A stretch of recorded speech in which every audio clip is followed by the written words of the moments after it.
Hello, good day everyone. Word came from Northern Negros State College of Science and Technology, currently pursuing Bachelor of Library and Information Science. We are tasked to present to you our group project in Management and Libraries and Information Science. I am Mariel M. Vince together with Melrose de los Reyes and Irish Gayula. So for today's video, we are going to discuss the chapter 3 entitled Change is the Innovative Process. I firmly believe that change is constant in this world. In fact, change is necessary in order for the organization to survive and prosper in many ways.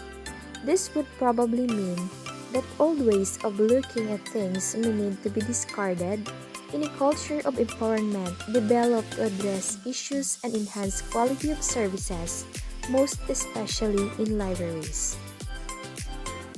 So this chapter presents an introduction to the topic of change and its effects on information services organization in a universally changing global environment. In information services circles, changes strategies are expressed in the form of how questions, like how do we get people to be more open or to assume more responsibility or to be more creative or to be more productive? What changes are necessary or what measures should be in place to ensure performance? What standards need to be applied? Or what do we want to accomplish with change? In relation to why do we do what we do? Or why can't or why should we identify a better way of doing what we do? So all of this questioning of mindset necessary to accept the need for change, how to manage it, reduces uncertainty and promotes openness, good communication, and a clear visions. But before that, let us define what is change. Change, those situations in which performance of job functions requires most people throughout the organization to learn new behaviors and skills. In information services, outside factors serve as primary agents for change. Those so-called environmental pressures, for instance, organization can exercise little control, such as legislation, or no control at all, such as economic trends. Faced with external forces, libraries is challenged to successful outcome. One of these is the development of new information technologies. Several global changes have affected knowledge-based libraries and information centers. The emergence of a global complex that enables information services centers, as a part of the information economy, to offer a greater variety of services in-house, online, consortial, and virtual. The creation of a so-called knowledge economy in which greater effort is spent on procuring ideas and information in a global society in which knowledge has become an important central factor in the development of a changing political and social matrix that enables seekers of information to express disenchantment with the status quo and to demand alternatives. So let's move on to empowerment. Empowerment meaning encouraging and authorizing workers to take the initiative to improve operations, reduce cost, and improve product quality and customer service. Empowerment in recent years has been one of those buzzwords that is thrown around in business and organizations to empower employees, but is that all empowerment is? And what does it mean? Why is empowerment such a big word? The word empower is often used to describe the act of giving someone more confidence or control. Such the word empower is popular choice when naming organization. An organizational culture and value system that traditionally would present barriers to change. Re-engineering. Re-engineering, examination and alteration of a system to reconstitute it in a new form and a subsequent implementation of that new form. Reengineering is most commonly defined as redesign of business processes and the associated systems and organizational structures to achieve a dramatic improvement in business performance. Paradigm shift, significant change from one fundamental view to another, which often includes a discontinuity. The most important avenues of change have produced a paradigm shift in the resources, in the services, and in the user orientation within knowledge-based organizations.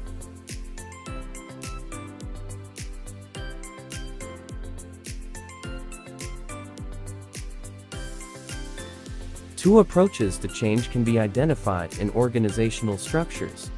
Unplanned change is the most prevalent and is likely to be disastrous because it usually presents a situation that forces an organization to react. Such change occurs when pressures for change are intense and almost out of control. Planned change, on the other hand, usually encourages all in the organization to buy into the process, thereby bringing about renewal or recommitment on the part of the organization and the people working in it.